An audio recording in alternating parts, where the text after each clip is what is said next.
Hi, welcome back to Frequently Asked Fridays. This week, we're going to talk to you about an exciting presentation we have coming up on March 7th at the Central Library in Evansville, doing this in conjunction with EREP and the ISBDC.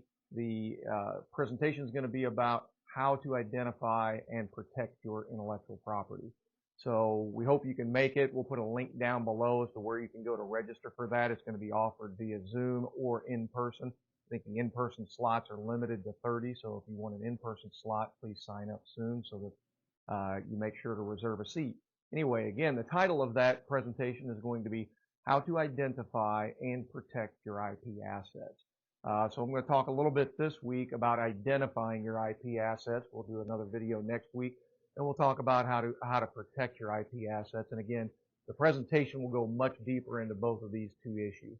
But here, how to identify your IP assets. First of all, you have to know what IP is, and it's generally patents, trademarks, copyrights, and trade secrets. So knowing those those four things, what you want to do is, first off, you want to basically put together a list of all of your company's assets, internal, external. And when I say external, we're talking about your products and services, the things you offer to your customers or your clients.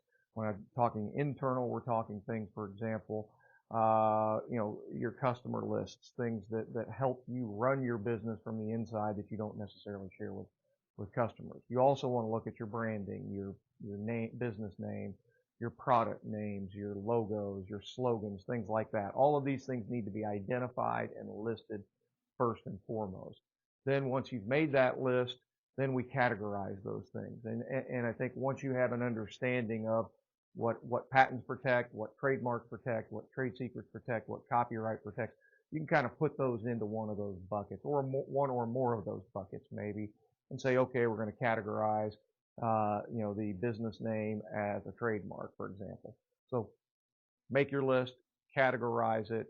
The next thing you want to do then is to look at, is this worth protecting? And is it worth protecting is sort of a business analysis that you have to make, is a cost benefit. What's it going to cost me to protect this properly, and what's the benefit that I'm going to get? Lastly, what you also want to look at is this novel? Is this something new? And that applies across the board, whether we're talking patents, whether we're talking a brand, a name for a product, copyright. It's going to apply across the board. It has to be something different and new. So those are just a little bit of what we're going to cover on identifying IP assets. So if you think this is something that might help you and help your business, again, check the link below. Sign up, come attend on March 7th, 4 p.m. at the Central Library.